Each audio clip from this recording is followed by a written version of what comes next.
what you intend to rent it for, going in, your strategy is you want to at least bank on like maybe 2 months that you're going to have banked in your bucket to be, you know. Yeah, you have to do your return of investment. I actually have the worksheet go up, but I didn't bring it in today. That's what I want to see. Yeah, you got your capital, you got your loan amount, yeah, and then you got your interest rate and interest payment, your vacancy rate. You have to factor in that your utility, and then you calculate out at the bottom how much the return that you got.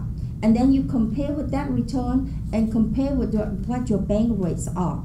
And if your return, if you make a 5% return and you have a mortgage that's 5%, you're actually losing money. Okay. Where's your 5% come from? So like if your lease or your mortgage or capital interest is $1,200, your lease amount should be 5% of that $1,200? No, your mortgage payment. If you if you take your income and you minus all your expenses, okay, and then you calculate your return of your investment, how much you make by investing that. You take that percentage and then you compare with your bank percentage. You got me? Okay, so it's like if I give you all the number, then you compare the two, and if you only make 5% at the end of the day, and then you have to pay out 5%, you're actually losing money. Do you look for an average return on investment 8-9%, or do you have it as it just per deal when you're doing your return? It's depending on the time too. Like back in 2012-14, I'm looking for 16%. If it is anything less than that, I walked. Now, if I got 10, I'm pretty happy because the market has grown. And 10 is my standard, but like if you've ever heard David Osborne, some of you've seen the book I've given people, Wealth Can't Wait. He's 15 minimum. He won't do anything for less than 15. Yeah, but now like if it's a good area and things like that, and it's a really good potential growth, I'll take 10%. But other than that, like used to be, I won't look at anything that less than 15%. Now back to you. If you are, if you are going to say you rent that property for $1,000, that is your rental income per month. Okay. You should never ever, for the 10%, you should never ever pay more than $120,000 for your property. Period. Okay. Never pay more than $120,000. Tell me how you backed out. She's saying on 1,000 rent. You take 1,000, you times 12. Okay. Oh, and then you divide it up. This is just like a pure simple gross, okay? It's nothing spectacular, nothing. And then you divide it up by your purchase price, and that will give you the gross, margin. Very quickly, you look at it really, really quickly. Okay. You don't even have to think. Yeah, you're good with I'm numbers. not that conservative. So let's just keep kind of stream of consciousness. So a lot of this is not making major mistakes. Okay, to me that's why I'm telling you to have 50K to start, because that's going to avoid a lot of mistakes. A lot of people don't think what Chin said, that wow, even in perfect condition, it might take me a month or two to rent it. So I've just paid the bank 2 months that I didn't have income. Okay, or you get better and better at it, even though you have it inspected. Just there's always something. I mean, as a landlord, your first month is just like every day you're just hoping you don't get that text from your tenant. Okay, like wow, there's nothing, because there's just going to be something we just didn't catch. I mean, once you get a house in the system and it's been lived in, and we kind of know we've cleaned all the issues out, but you never can tell on a new property. You just can't. Do y'all manage your own properties? I would say that's another mistake people. I mean, there's 10% right there. Yeah, I'm just curious. Yeah, so I think you're crazy if you don't. I mean, I don't know. Maybe if you got up to 100 or that sort of stuff where the flow was there to pay somebody, possibly. But I think that's a big mistake. Well, I think it also comes down to, you mentioned the mistakes are gonna come up. For us, the mindset is, if we invest the money in the front end, when we get the property, we're less likely to have issues down the road, because you're gonna have the issues. You know, the HVAC, you can put the money into an HVAC maintenance program with Torrey or whoever up front and just pay that out, or you can just set aside money, because at some point the HVAC is gonna go out. You know, we've had that happen a year after we put in a new system. So, you know, for us, the intent is, let's just go ahead and put the money in up front, and so we can kind of mitigate some of the losses down the road, because the last thing you want is a tenant calling angry because, you know, their HVAC has been out for 3 days in the middle of summer, and now you gotta kind of figure out how to mitigate all that. This is kind of specific on that kind of thing. When you do your rentals, do you already make it part of your investment that lawn care is included, and that upkeep you include twice a year, you're gonna have someone come out and maintain the units, heating and air? Because what I find is with some tenants, if you expect them to do it, it's not gonna get done. For us, we factor that in. That's So what we I, handle okay, that. that's what I was wondering. For me, because I got most of my single family home, I'll give the tenant a choice. And they, 9 times out of 10, they say, I'll maintain my own lawn. But I'm different than most of the landlord. I visit my property once a month when I go and collect rent. And if I go there and the reason for it, it's a lot of time for me. I spend 2 days collecting rent. So I'll go there and I will observe how the property is. And if the lawn is taller than what I like to be, I'll tell them, I think those lawns need to be cut, but if you are so busy, I understand we all have life to live. I'll send my landscaper over and you just have to pay the bill. You know what? The next day it was cut. And then also, they were parking the car on my lawn, and I say, that is a very nice car. But the next week, if I come back, the car still on the lawn, that car is mine. And I laugh, I chuckle, I laugh, and you know what? They move it right away because they know I'm serious. And, they would, you express and you would be stand firm with it. And you can deal with it. So I never include, they do their own lawn. Yeah. Same thing, utilities are never included. But what about keeping up the heating? And Oh, that's me. distribution? So, I mean, I want that to be. Yeah, me. that's Right, that's landlord, what yeah. that's what I agree. 'Cause Totally. And there's just a million things, like driving on the lawn. Just one, it's going to hurt your lawn, but two, it's a big thing, a big conversation with me when they're moving in, because some people want to back their U-Haul right up to the front door. But the biggest problem driving on the lawn is you put something that heavy on it, a lot of times you'll break You break your water pipes, line. Yeah. So, that's a big conversation. What I say is, I'm not looking to win any lawn, I'm not looking for you to win lawn of the month. I just want, if the neighbors aren't calling me complaining, I'm fine. But yeah, they usually take care. But yeah, I'm just like Chin, if all of a sudden it's really bad, we're gonna have another conversation. Go ahead. So when you're owning the houses, do you put home warranties on the coverage of each house that you purchase? I don't. You don't?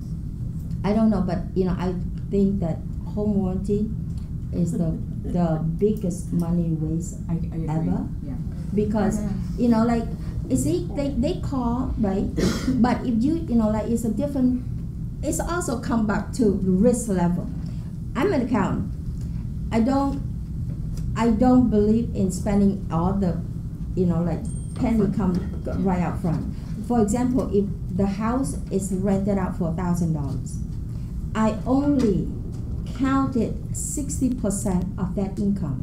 The other 40%, even though I manage it myself, I reserve a 10% management fee. I put it into a different account. Smart. Because one day I'm getting too old to manage it myself. I will hire somebody to do it, and that money already there. Right now I enjoy as my pocket money, my my lunch money, whatever. But that money is reserved to hire some help, in the future.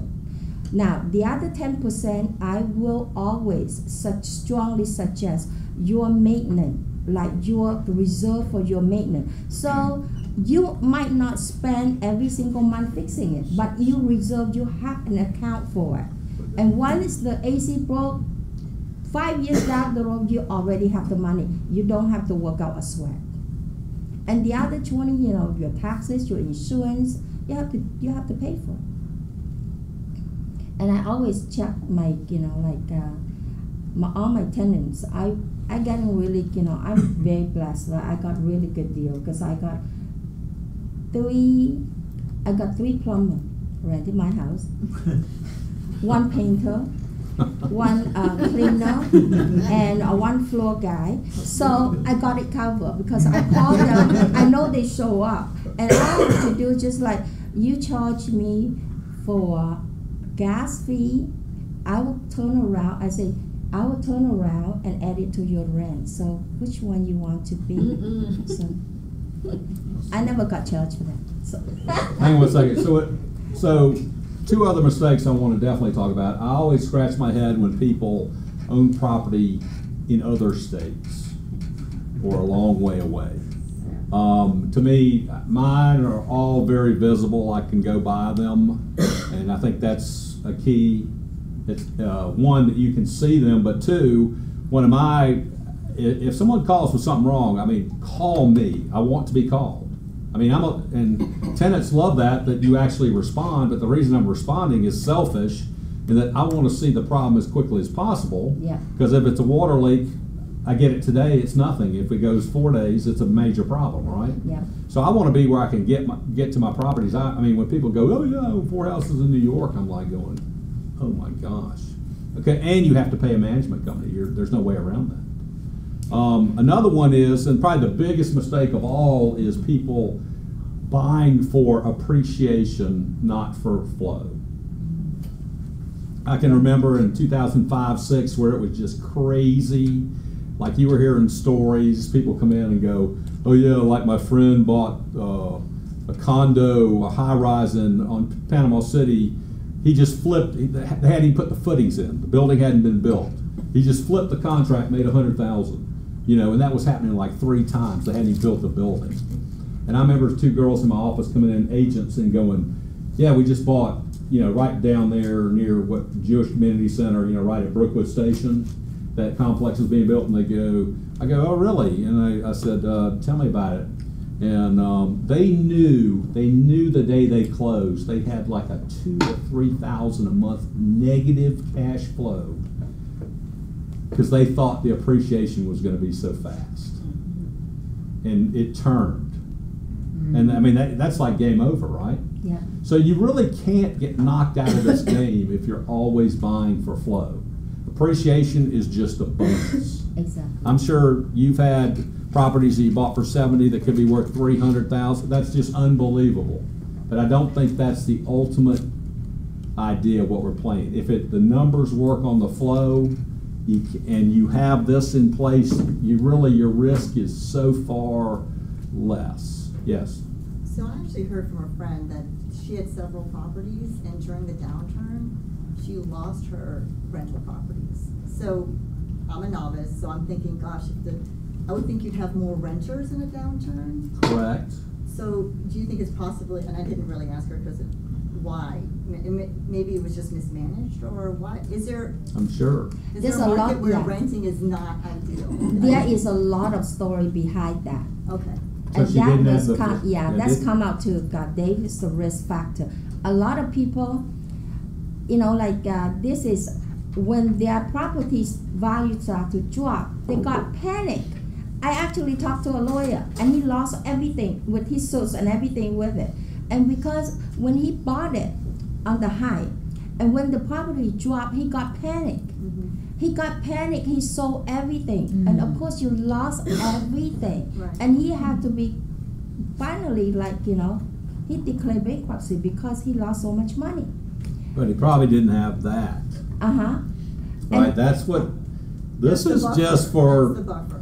when things go down in the market, this is your comfort level. You have a low enough Right. mortgage to. So- And you should never, ever, like have to go facing that situation. It's like we are in here long enough, we know the market goes down, guess what? The market comes up.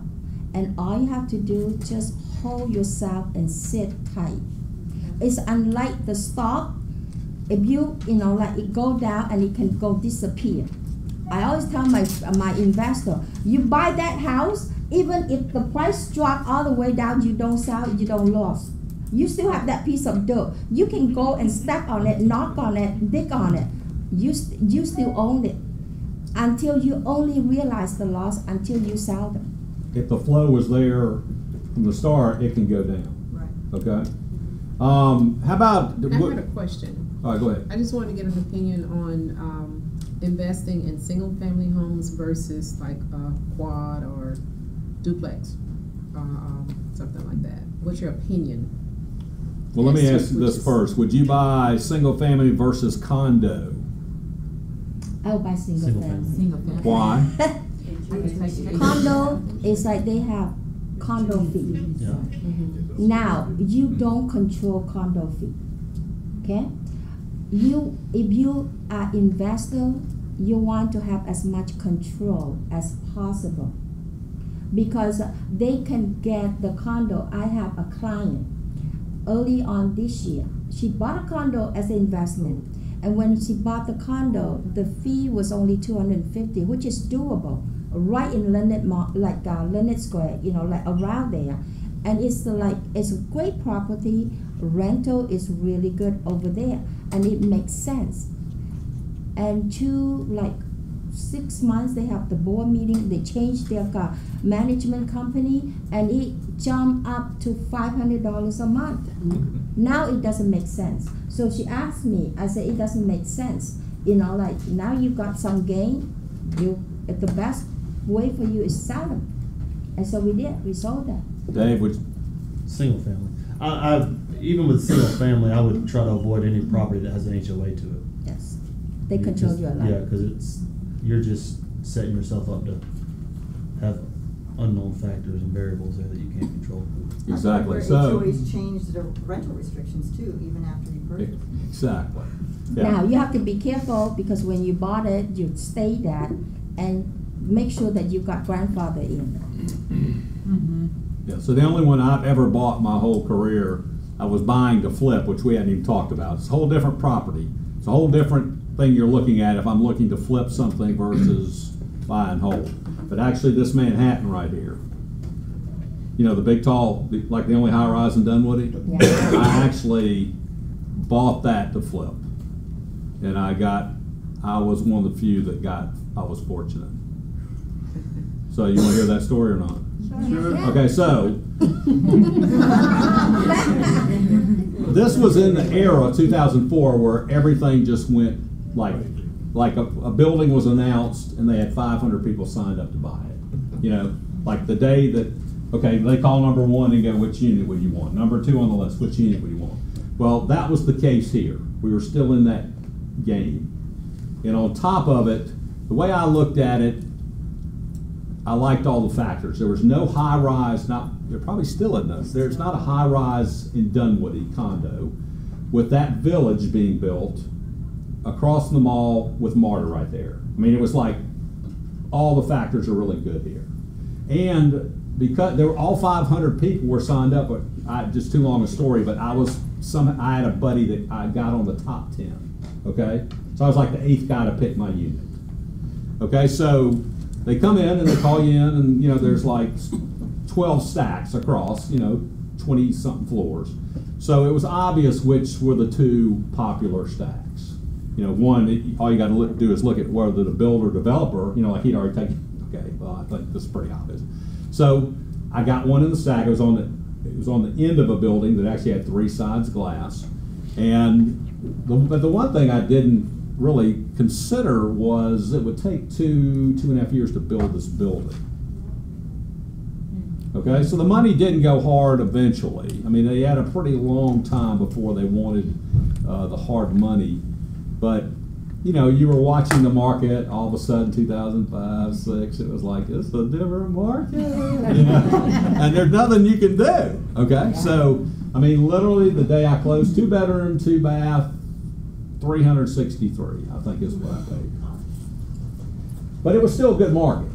So I had advice, other people, friends that did the same thing, that building, like, you're 520. You should list for 520. So I mean, day after I closed, it was listed. So week goes by, not one showing. Okay, well, I've been in this too long. Like, that's not the price. So dropped to 510 the next week, and this person was like not happy. Like, you're ruining all the appraisals. Like, it's not the price. No one's showing. 500, 490. I mean, every week. Okay. I mean, I still had a lot of margin. I bought it for 363. Now I want to say it was probably 7 months after I bought it. And I was one of the few people that sold, that bought, that was looking to do that. I sold it for 453 and I paid 363. So I came out pretty good on that. But a lot of people didn't come out so good. So that's the only time I ever bought a condo. And I was fortunate, but the thing I didn't even factor in was this could take 2 years to build. Brad, I think that brings up a good point. How do you determine the location? Because I think location is important when you look for investment. When you're talking about investment properties, how do you determine? How do you? I look for it based on the simple factor of where are other people investing their money? Where is the city investing in infrastructure? Where are other people who have a lot more money than I have putting their money? And that's kind of how, when we start to look for locations, you know, not to say that there's not opportunity elsewhere. I mean, right. You could find a property with a better return on investment in Rome or Cartersville necessarily than Atlanta, but you know, for us, looking at, I like to keep it within an hour radius of where we are. Correct. That way, if something is an emergency, I can get there within an hour, and then within that span, I look to see where's the city putting their money, where's people with a lot more money putting their money. Where are those areas right now that you have an eye on? The Beltline? For us, the Beltline's big. When you say the Beltline, there's a big section of the Beltline. And there's a lot of areas of Beltline right now that are so overpriced that aren't even worth looking at. Exactly. There are some opportunities in the Beltline that are a lot more spectacle, like as far as like speculating. But you know, the city's invested millions and millions of dollars. So I look at Atlanta Business Chronicle. There's a lot of good articles in there, and when you look at those articles, they'll tell you where people are putting money, and those are kind of a good starting point to see, well, this company's putting 80 million here, or 40 million here, or 30 million here. Like, what are they seeing that I don't see? And that's kind of, and then when I kind of identify a small region, I'll go out and I'll drive the area. And I'll just spend a day or two just driving through the area to see what's it really like on the ground in that particular part. That's me though. Right. So I would say, like, let's just say this is Atlanta, for argument's sake. Okay? Where do, if all of us, money wasn't an object, where would you live? Closer in or further out? Closer in. Right, exactly. So that's where I want to be, because there's more demand in those areas. Rentals are great when, I mean, there's nothing worse than you can't rent it for 3 or 4 months versus, I mean, most of my houses, it's a weekend, because all mine are in close, okay? So I'm looking to stay in close for that reason, higher demand, if the numbers work, and it's easier for me to see. It's easier for me to go by. So I would say over the years, it's always just kept going out on the corners, okay? I mean, I've really, not to say, I'm not saying this, who knows, I could be going south of I-20 at some point, but you're much more south of I-20, because I live up here, so I've really never, maybe I had something in Grant Park one time. No, I haven't reached I-20, no. You're south of it. We're right. North of it. I'm north of I-20. All your properties? Yeah. Cobb County? Oh, I thought you had things down like down in Clayton and stuff. No, that's other. Okay. investors. Okay, I got you. So I've always just gone to the corners. So originally, like when my first rental property I bought in '85 and the next one in '86, those were, the prices worked. That was down at like La Vista and Cheshire Bridge by the Varsity Junior. Okay, and then all of a sudden the price doesn't work. So where's the next place at the corner? Well, that was Brookhaven, like Dresden. Believe it or not, like 89 to 93, the Dresden corridor, you could get things for $60,000 or $70,000. So just like Dave driving around, you start kind of going like, wait a minute, Dresden on the east side, 60, cross over to Brookhaven proper, $1 million. You're right at the club, 60, $1 million, a mile apart. I think I'm gonna be okay here, okay? And then all of a sudden that started jumping up. So where was the next place where's the next place? Chamblee. I got tons of property in Chamblee. And then you're probably getting to a point where now it might be. Is Dorville gonna? Exactly. Touch of country in the city, Dorville, right? So Dorville, Norcross, same thing. In the early 90s, I mean, everything like Atlanta Road, all that was incredible, right? Now, then it got to Mableton. South Cobb, Mableton, even going a little north, like Concord Road, that area. Yeah. I mean, I'd say the past couple of years, one of the hottest areas in the city is definitely just everything kind of northwest of Windy Hill and Atlanta Road. Yeah. I mean, that has gone up hugely. Yeah. I mean, I don't know if you remember, Joel Perkins in this office. Literally, he had a listing. He's a newer agent, but just said, "I'm about to list this," and I go, "Really? What road?" And I said, I didn't even look at it. I just said, "Write the offer." I mean, of course, I had due diligence, but I'm just saying, for what he told me about it, and I still, I have that property today. It's good property. And I would say, that was only 2 years ago, you probably can't get that for 50 more right now. I mean, that area's going crazy. What? How many properties do you own? I fluctuate all the time. In the 90s, I probably got up to 9 or 10.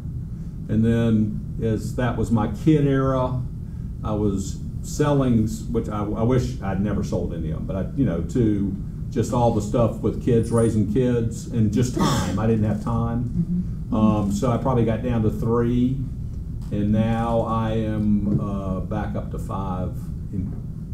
My house will be 6. Jen, how many do you have? I have about 15. We have 2 investment properties. Is anybody else invested in here? Yeah, How many do you have? I have 6. Get up here. What are you doing? No, but you guys are so smart. Right. I want to find out, so when do you decide to sell an investment property? I have one, I know HOA is a no. I have one which has a high HOA, but I bought it for $60,000, 3-bedroom, Y'all keep 2.5 talking. I bath. gotta go just say something. Close to downtown Woodstock, great area. Yeah. I always get rent, never have it vacant. I don't know when to sell it. I would probably get Well- 170 for it now. Yeah. I bought one in 2013, 2012-13, early. I bought that one for $30,000. Okay? But of course, I have to put some money into fixing it. So I put $20,000 to fix it. I rent it out for like 4.5, 5 years. I collect $1,000 a month. So through this time, my basically the tenant have paid for the house for me already, and just a few months ago, the tenant moved out, and I went in, and the house was built in 1958, so it's old, and if I'm going to rent it out, I would have to do some renovation and things like that. And then I saw some new constructions up north, higher, like that will be a potential flip. So I saw the opportunity. So, you're an investor, you know it yourself. So I thought, you know what? I'll sell this one and buy the other one. So I did. I sold it. Exchange? Yeah, I sold it for $146,500. Wow. Is it ever wise, if there is equity in your property, is it ever wise to pull it out with maybe a home equity line, if you can still rent it, that will cover the, home equity line? That way you're kind of pulling out your equity and still keeping the property? You can pull anything you want on this game, but the thing is like how much risk you gonna get, because like if you, for example, that house you rent it out and your payment is comfortable, that your rent is comfortable to cover all your payment and everything, Right. and you go in and then you borrow some more money, that means you have to pay the bank more. Right. What happens if you don't have the tenant there? And what happens you have to do major renovation? Do you have the money to cover that? Or do you have to lose sleep for it? That's what the question I'll ask my investor. Do whatever you do, but at the end of the day, I don't want to see you sleepless, have a heart attack, or have an ulcer. Mm-hmm. I say, other than that, do whatever you want. 'Cause It's not really a right thing or a wrong thing, it's like how comfortable, how much of a risk taker you are. Now, for me, I'm an accountant. I'm very sensitive with penny and cents. I'd rather to keep it in my pocket than for the bank. I'm like that. So, if I buy a property and if I project it, I can pay that one off in less than 2 years. I'm more than gladly to loan the money to do and my tenants pay for it They're anyway. paying for it Okay, anyway. but if I have to do a long term, I might not want to do so. Do I really want to support the bank and build more, high rise, with my money? You're talking about getting the home equity line out? Yeah. Yeah. Did you buy any of your properties, from the courthouse steps or just, I haven't bought anything from the courthouse step. okay, It's a lot of research. It's not a bad angle. I never have either. okay. That is a whole, Different world. You have to do your due diligence. I would say, Okay. I'd say that's a whole class. I'd take a year of just going there every Tuesday, first Tuesday of the month, just to figure out what the heck's going on, because it is the Wild West, and you got to know a lot of stuff. I've gone to a couple of them. We've not actually purchased anything, but I've gone to a couple of them, and winning the bid is not necessarily as hard as you would imagine, but at 3 p.m. you have to have the check there, and it's got to be. Yeah. Red heart. It's got to be. At 3 p.m. it's yours. You got to have the money. Yep. So what techniques do you use? I'll to tell find- you more next year. I'm going next month. Yeah, there's definitely deals to be had, but I think what people don't realize how many people are playing that game. Right. Too, a lot of Yeah. times you don't get that much visual on the house. Right. And I think the misconception is for every 100 houses that are advertised to be auctioned, there might only be, 10% change hands. I mean, you've got the foreclosure side, but then the other side you have the tax lien side. Yeah. And there's a lot more on the tax lien side, but it's a little bit different strategy because you purchased a home on the tax lien side, but you can't do anything with it for 2 years. How do You're you just purchase that? it's the same principle as the foreclosure. They have 2 years to pay that tax lien off plus the 20% to you for the. That's in Georgia. Yeah. So you're basically, if you run the tax lien side, you're just trying to get the 20% on the money you use to pay off you could basically pay off their tax lien, whatever it is. And you find that in the courthouse. It's on, there's on the list on the same, Fulton County, what is the website? They list it out, they list it out usually on I think the second Tuesday of the month, and then. Yes.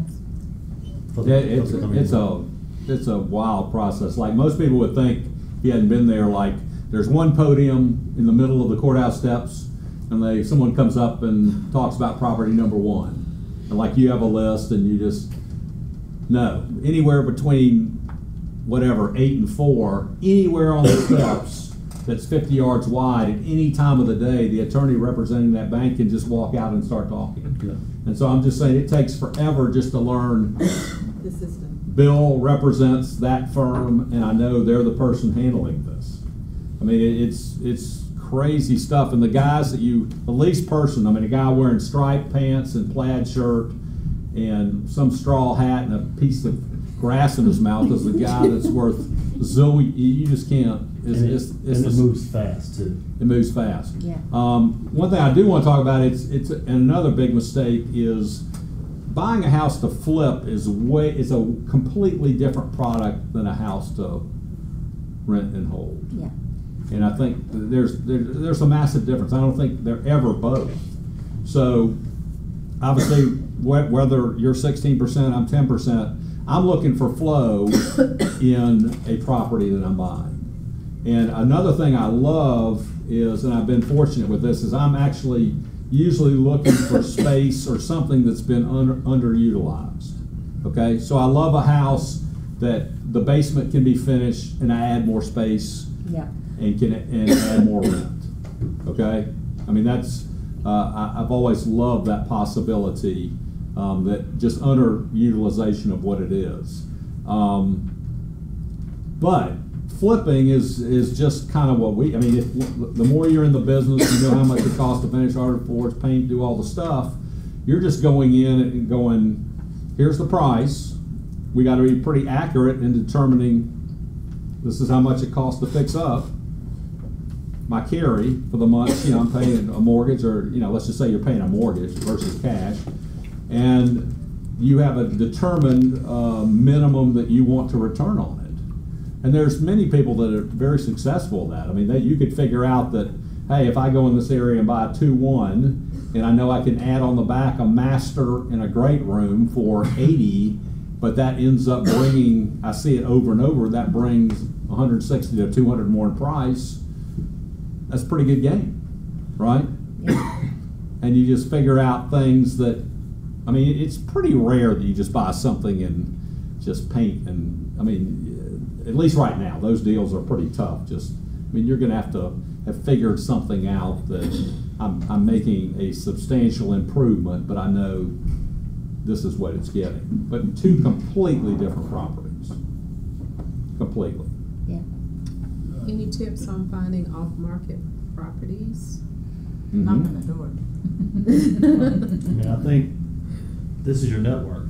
Yeah. There are agents that we work with every day that might work with a wholesaler, or they might have a listing coming up, and that's the best way is leverage your network of agents that you know, and Yeah. put out there what you know. If you know specifically what you're looking for, just put it out there. Somebody may have it or may know where it's coming from. And when you work a deal with other agents, be nice, and they will help you. Because last year I bought 5 properties, and it's all off market, and it just all simply because she was listing one property in particular, and I was looking for my investor, and I made 3 times the appointment, and the tenant would not let us in. So instead of getting really mad at her and screaming, yelling, but so we would just talk. And I have tenant myself, so I was very sympathetic to her situation. And we just got talking, and say, we are looking a lot more if you have any other things, so we all come out. So she have 10, and I bought 1, 2, 3, 4. Yeah, I bought 5 out of the 10. I think Dave's right on the money. Your best is having more people know that you're in a position to buy properties, and you almost have to train them what you want. So again, back to that book, Wealth Can't Wait, David Osborne. I mean, I heard him talk. It's kind of take your hair off, but he, not bragging, just where I'm coming from, he starts out by saying his passive income is $830,000 a month. Okay, so he's been doing this a long time, both properties and businesses. But he says for every 200 properties brought to him, he'll buy 10. Okay, so he has this criteria, and his is 15%. Okay, so he is all around the country. He teaches people, this is what I'm looking for. If you see it, call me, I'll buy it. Obviously, he can buy it cash quickly. Okay, but he trains the people what he's looking for. And I think that's the key. The more people, back to wholesalers, hey, I want to be on their list. Anything you know, call me. And for us with agents that bring it to us and they're not the listing agent, they can keep the commission on it. Like, Right. the agents we're talking to, we're like, you can represent us in the transaction. Right. That 3% really doesn't matter to us. We want the property. Exactly. Part of our challenge we're dealing with more so is that we're competing against our own clients. So we haven't been able to buy as much as we would have, but because we're competing against our clients. But for agents that are like, that know exactly like what Dave's criteria is, if they bring us a property, we don't want the commission, we just want the property. So easily, that's probably your best source. Another one is just always be just drive a different way every time. Cut through, you know this comes out here, and I would say you just notice like this house in disrepair, or it looks like it's been vacated, or you know there's just a lot sitting there. Look up, true story. So Becky Bill in this office. So in 2010-11, I always wanted to build, so I built a couple houses. So she had same thing. Just she came in the office and somehow, so you know Druid Hills, kind of Fairway Circle over there, Yeah. on the backside of Lenox. So I'd built a new house right off Dresden on North Thompson. So somehow Becky was about to list this, and I said, "Have you put it in?" I said, "I think I want to buy that." So we actually kept.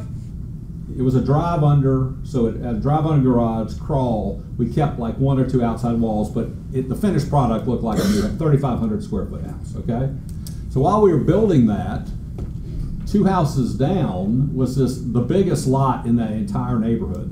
That, I'm not joking, had 2 trees laying on it that were this big around, laying on the roof. Okay, so I mean Becky was my agent because she brought me this. I said, find out about this property. Which she did. It was some guy in California, had no clue there were trees on it. And I bought that for like, I want to say 60,000.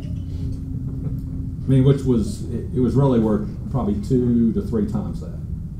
Okay? So, long story, I was planning on building on that next, but that was right in the era where all prices went up massively. Like if I got a quote that the electrical for this house has been $12,000 on my first house, now it was $30,000. So the numbers just didn't even work on the time I had it. So as it turned out, my builder, we negotiated for a year. He kept offering me, and I said no and no. And finally, I just sold it to him because the numbers didn't work for me. But that's just, I mean, just paying attention to like, you know, I mean, so you begin to like problems and distress. Mm-hmm. Or sometimes if we know how to fix everything, so does mold scare you? Termites? No, we know how to, we actually like those because 9 out of 10 people are running for the hills where we know this is all you got to do, this is what it costs. Yeah. Sometimes those are your best properties that have water damage. I mean, people just can't even begin to, yeah, I mean, find me a house that literally I can look through, you know, it's probably going to come out pretty good sometimes. But I think just paying attention, driving different places, always looking, but just making more people aware. Like I'm an investor, but not just say that. Say this is what I'm looking for.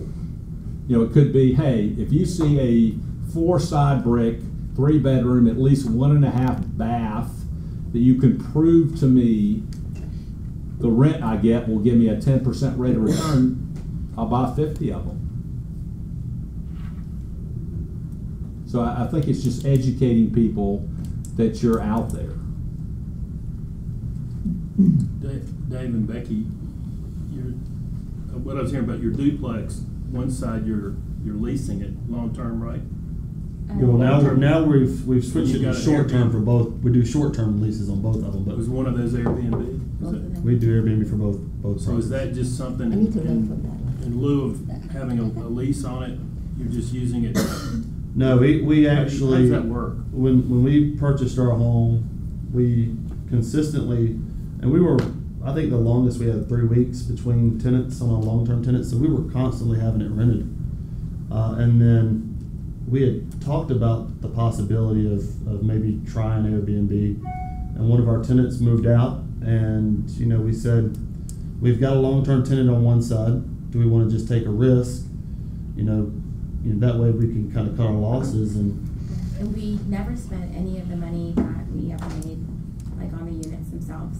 Yeah. Like it was untouched money, so we turned around and just used the money in the savings account as if it was an expense and furnished it. So we decided we would give it a shot. So we did that back in, I think it was April of last year, or this year actually, April of this year. We converted one unit over to Airbnb for short term, and we saw, and there are some costs to that. So you have to furnish and you have to carry all the utilities, so your costs will increase.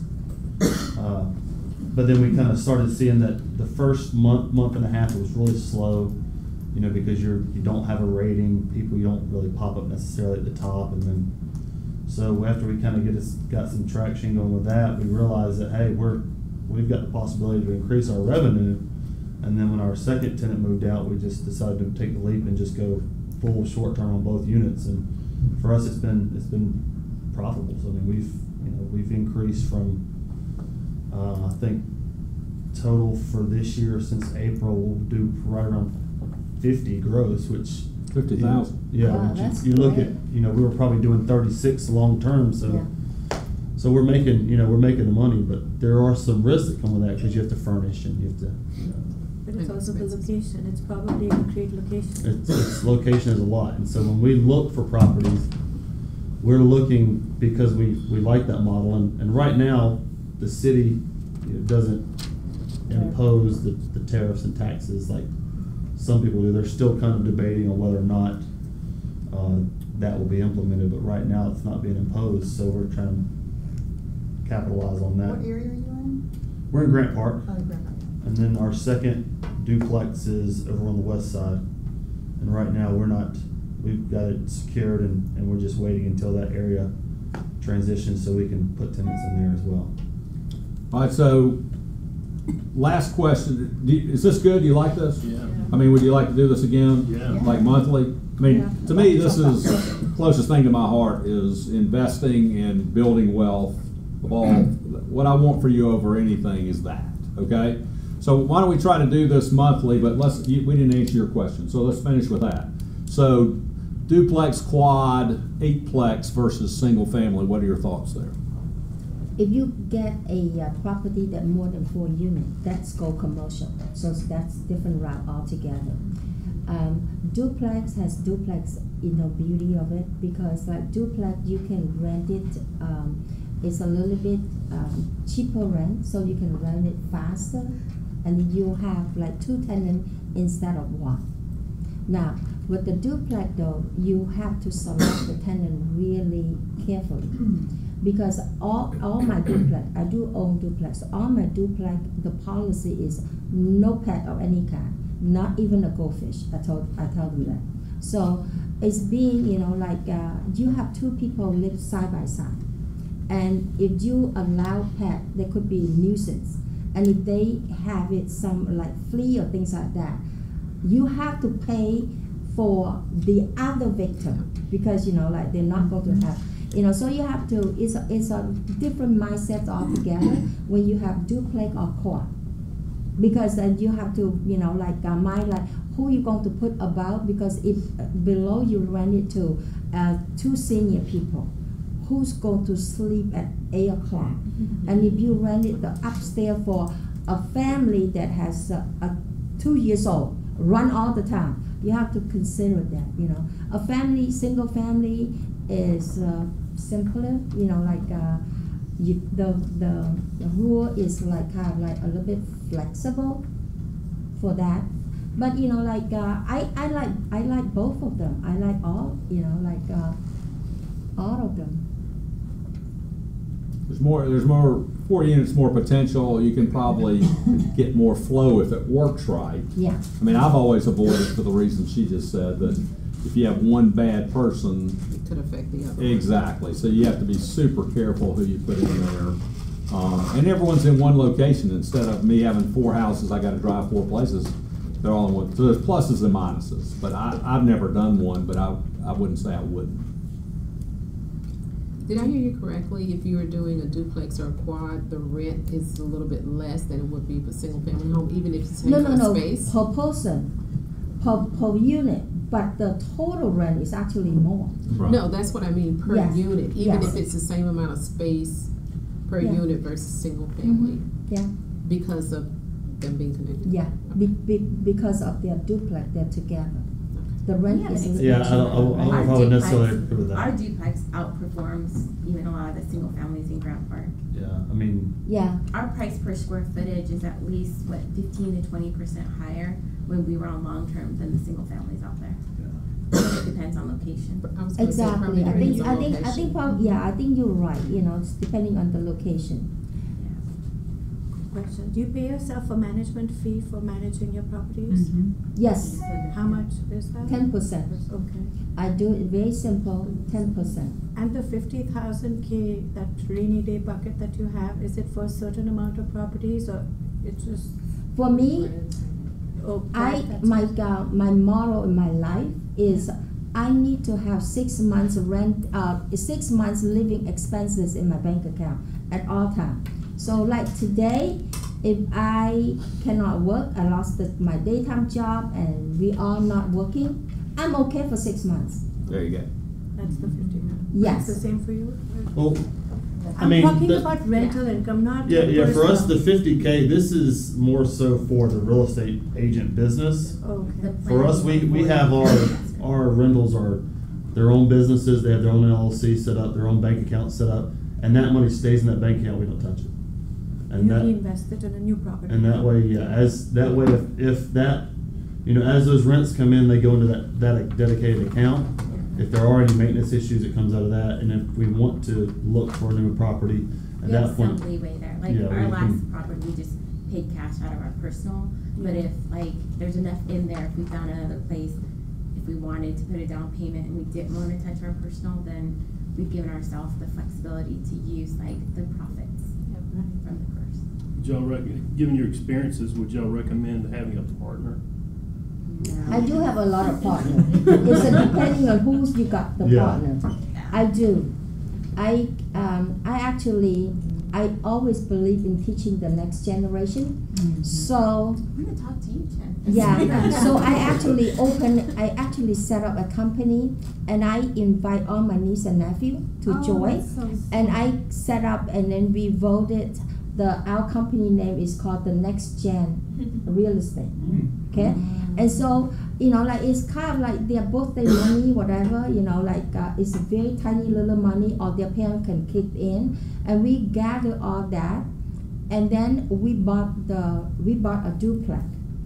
And every month all these shareholders, because we take, you know, the distribution is 60% of the gross rent. So I take the 60% of the rent and I distribute it out to them every month. And so they have incomes every month. So they want to buy more because you have to teach them early on. Save money, invest, and make money. And you cannot teach them soon enough. And that's why I set up the Next Gen Real Estate for all my niece and nephew. Wish I was related. Yes. Any recommendations in terms of hard money lenders? If you could, I would. You do care, Yeah. right? Yeah, if you could go on the regular, you know, lender, I would not because for a couple of things. They're gonna charge They 5%. are loan shop. Yeah. They are loan shop basically, and the regular lender now is really easy. You only have to put 20% down, and your mortgage is free. You know, the rate is very very competitive with conventional. Yeah, I think it's.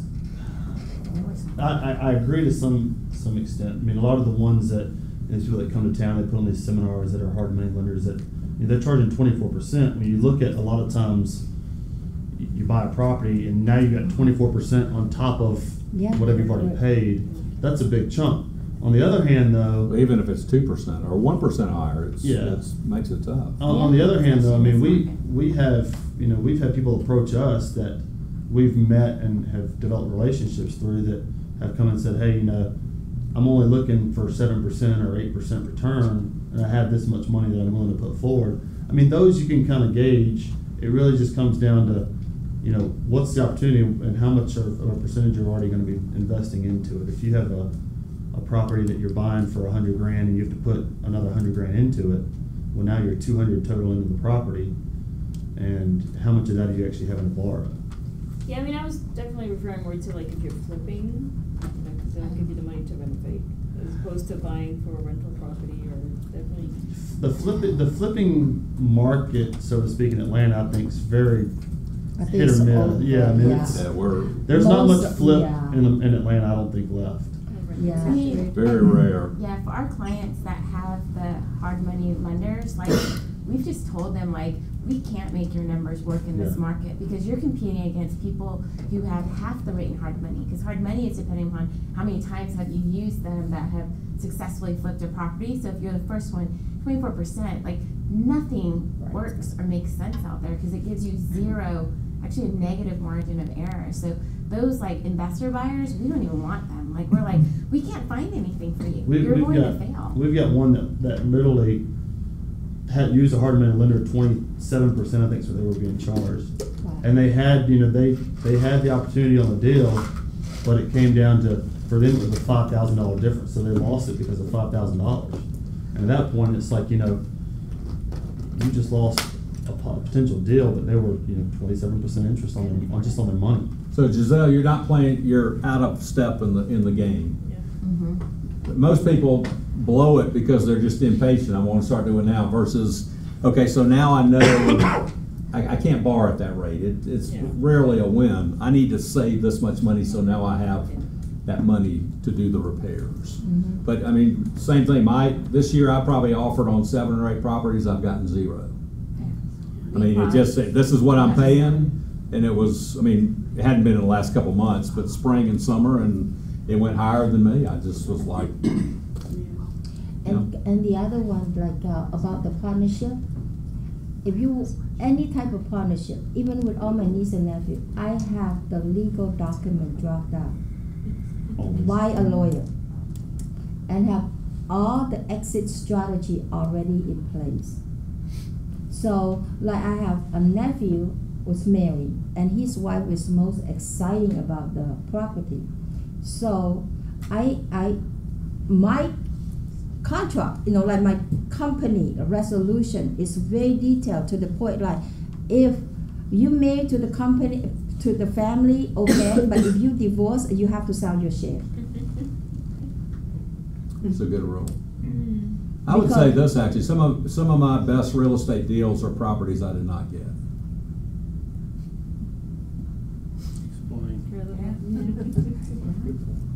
This is my number? Yeah, you gotta learn to walk away. Yes. Exactly. Yeah. You just have to check your emotions at home and just like don't look at anything, like don't fall in love. I take my investor out and I say, do me a favor, leave all your emotion at home. I don't want to hear the word love, you know, like you don't love. I'll bring the calculator, and if this is the thing and if it doesn't work, I say walk. It is seriously, you know, like I say, it doesn't work, walk.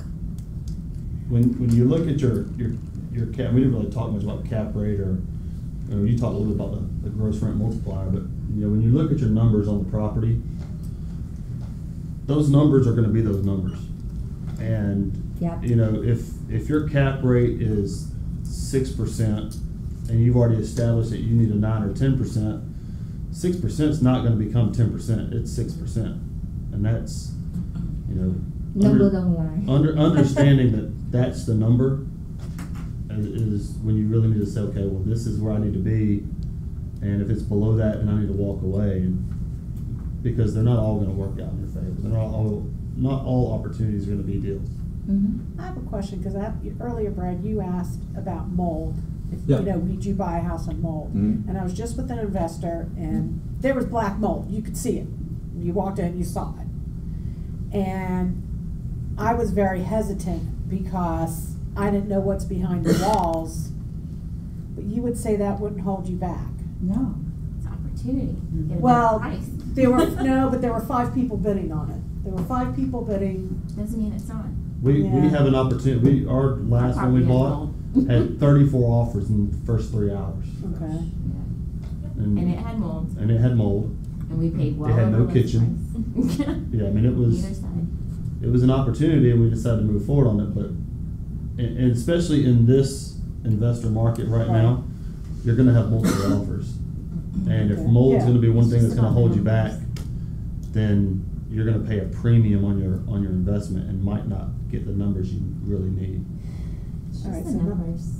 Yeah. It's all about the numbers, regardless of how many people are offering on it. Well, I couldn't If you figure don't out- care about you don't care about how many offers are on it because you have your plan, you you have have your number. the numbers it Well, has we to had a meet. number, but that, Yeah.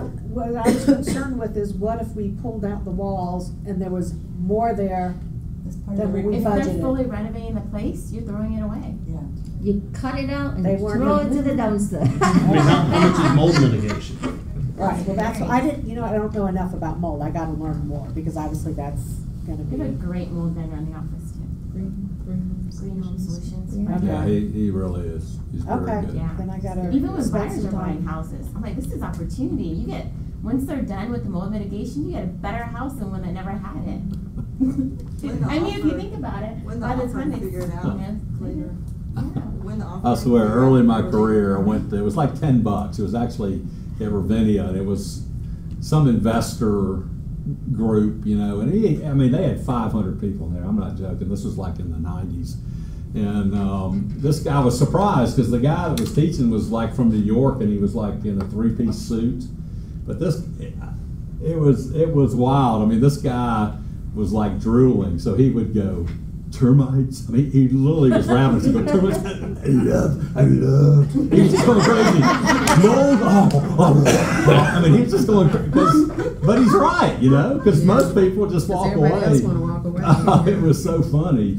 But if you know what it is and how to fix it, and you have a true cost, Yeah, you just have to have your true cost, figure that one in. And even though if you have 4 or 5, like competition, once they discover that, and most of them, they will, like because of the issue, they back away, and you're in the better hand of We negotiating. stayed with it, but, I mean, someone went above what we did, and we were afraid of, we budgeted for different repairs, and it's like, that's eating into, that 5,000 extra was eating into, So I have to say something. And I think this is why this class is here for us, is that we're so programmed of residential, putting a family into a house, that we're so programmed that mold is fearful for the health of the baby or whatever, right? Or whoever's buying the house, that it could be harmful and there's lawsuits and all that kind of stuff.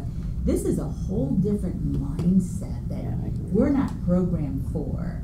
And, we're working with residential buy, sell, and that's it. But we're not investing. The investing mindset is so different. I think you're programmed for it. I think you're looking at it from a different lens. Right. Yeah.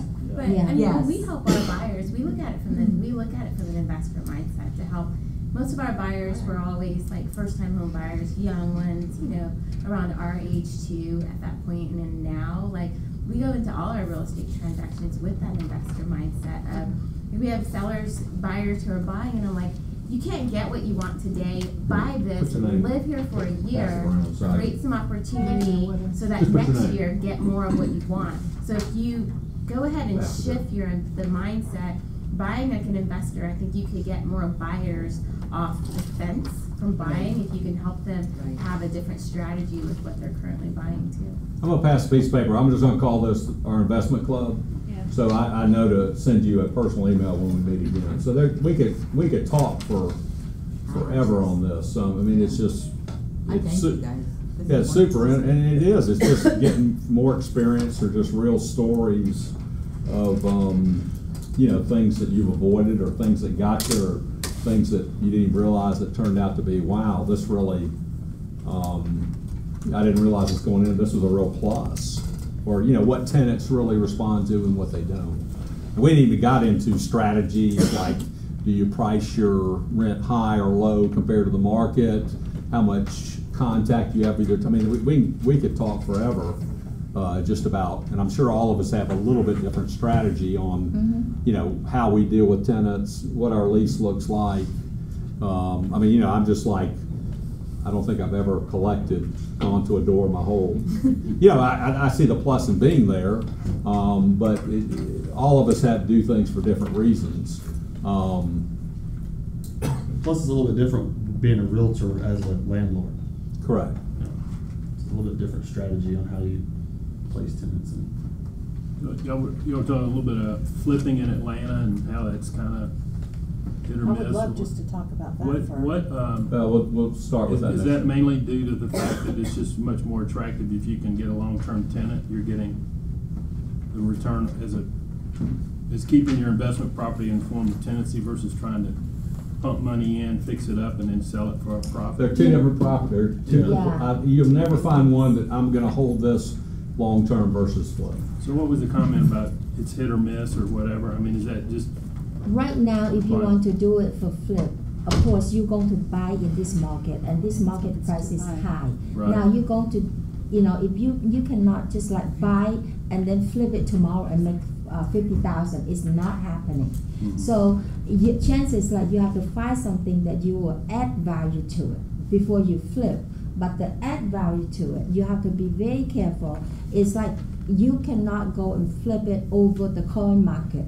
You cannot sell them. So, and you have to factor in is like how much added value that you're going to spend and how much you're going to buy it for. But because the inventory is so low, even those houses going far in, they're not going to give you a reduced price. And if you're going to buy it in a higher price and put some money in, and if you don't get your return, why you do that? That's why we say it's hit and miss of this market. There's 3 houses I've done open houses on that are flips, and they've all now been on the market for more than 6 weeks. Some of them even longer, and they're not selling because what the investor thought they were going to get for it Right. They're not is getting. not where the market is. Yes, right. And Well, it's also probably 60, 90 days past when they originally had come up with that calculation. Exactly. Right, the market has changed a little bit It the last has. 60, just like me with that building. When they bought it in April or May, it was a different vision. Yeah, and I think part of it too, with just being flip is kind of out is, it's a big difference when you feel like time only prices are going to go up versus that's I'm telling you, one of the most unfun things you can do in life is flip a property, put all this time and money and make zero or lose money. Exactly. There's like nothing more unfun. well, I like I say, I've been watching these ones. I did these open houses, and I did them. I went, I think it's priced a little high, and you're thinking that to yourself, and then you're going, I'm still watching you 6 weeks later, and you're still on the market. Yeah. But that's irrelevant that it's a flip, right? It's just the market. Well, no, I think when they bought it and what they thought they were going to put in and what they thought they were going to get out. Exactly. So they overpriced themselves by either And when you upgrades do, they did. And yeah, and when you do a renovating, like project, and a lot of people that go in there and they don't think it clearly, anything that the contractor tell you, you automatically add another 20%. Because when they go to do something, they take out that wall, they say, oh, we did not account, we did not budget for this and this. And if you want to do it, it's doable, but it will cost you more. And that will add to your cost, and that is, like eating your bottom line. So most things on the planet are not good or bad. It's just what they are. So actually 2009, 2010, which was, most people say was horrible on this planet. A lot of people lost a lot of stuff. But for the people that actually bought low, they were sitting with money, the plus in a market like that is contractors are half price. Okay? Yes. That's one problem flipping in this market. When you have a guy, your electrician, or your regular guy, and you get along with it, they come out, but they know they're 5-6 months out. Weeks out. They have work. His mindset's going to be, I don't really want this, I'm too busy, but I'll give you this price, and if you do it, well, okay. Yeah, Okay? they're going to price themselves that you say no, because they don't want to say no to you. And it's like, it's with all trace of all the contractor. I'll tell you, like last year, we bought this house. I need to take 10 trees out from that property because it was like a forest when we bought the house. It's like covered with all the tree, and the tree was all this big, about over like a couple 100 years old. And because we asked him in the middle of July, and of course landscaper is like booming. They have more work than they know how to do. So he didn't really want the job. So he said, 10 trees, $12,000. Which is still not a bad price for those, like those one whole big chunk of tree. They only charge you like $1,200. It's still very good price. And I said, no, I'm not spending $12,000 for that. So I wait until like this week, last year this week, 3 days before Thanksgiving. And I know that it's like grass already dead, no more cutting and everything, and Thanksgiving's coming and Christmas coming, and they need the money, they need the cash. And I pay you cold cash, no questions asked. And I got that 10 trees cut for $3,500. Okay, a lot of good stuff today, Chin. Thanks a ton, Dave. Thanks a ton. Great stuff. We won't do December probably, just kind of holiday, but I'd love to do this every month.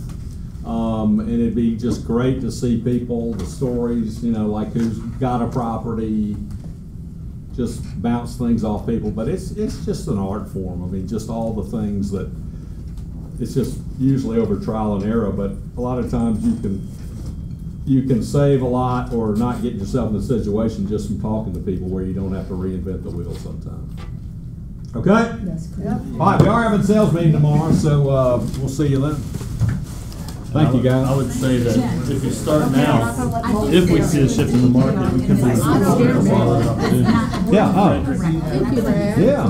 I remember we sat down and talked last year a little bit, and we talked about how short a time I had left. So I made some progress. Good. I'm just saying, one thing is you just can't rush and. My thing is, I feel like I don't have 20 years. Well, I know you can't do that, whether you bought 5 and 5 or, but I think do this. The key is this actually. I mean, if I have access, work on this, have excess money to be able to do this. I mean, you're kidding yourself, you're thinking I'm a landlord investor, and I'm just out there hanging on the cliff with no margin of things. Not only don't make money, I'll lose money, versus I need to have this going in a big way, so my life is funded, and I have access money to start doing the house.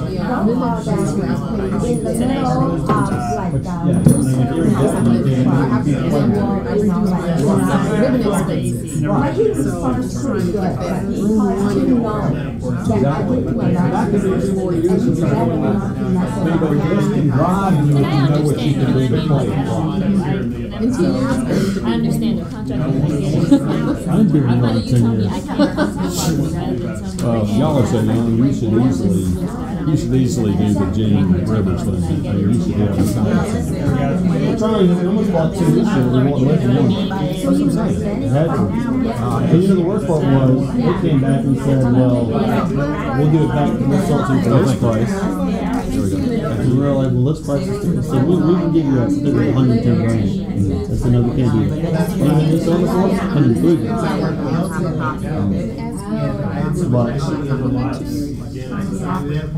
Yeah, it's just, you're not just 15, probably not aware of things. I have to explain. I don't want to say that. All schedule management. We can, and I was more than happy to, like show you all the Hey, lunch.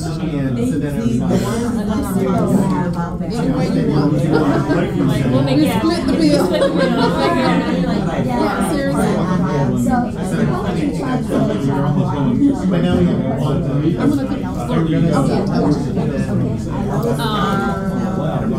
interesting, because some of my clients that are, and that's why I just sit down with you, just kinda know, you know, 'cause sometimes you cover a lot, so you're just willing to give them a better rate, that's what makes sure I'm not just, you know, I'm still getting rid of someone. So I'm my clients are usually, it's a whole different ballgame as well.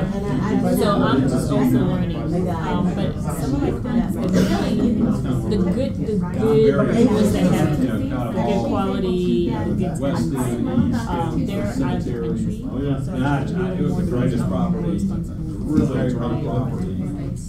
So I charge, Huge potential. like I'll do It becomes multiple but opportunities. right now, that person, they know people. Good stuff.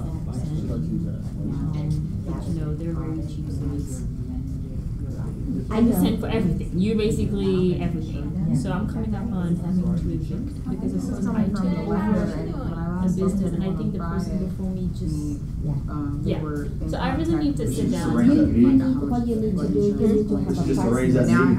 You have to do the price list and then, you know, I do 10%, Yeah, but when it's still come to eviction, it's different fee. yeah, that's me. It'll learn to You know, use I some charge of you the tactics. $250. Yeah, but you need I'll to do be the 10 in eviction. order to implement this. Go to court. You think that's a $250, that's a decent For amount? me, yeah, you know, like, cause I only have to go to court, you know, like, once, so, you know, like, I'm okay with that. Okay. Yeah.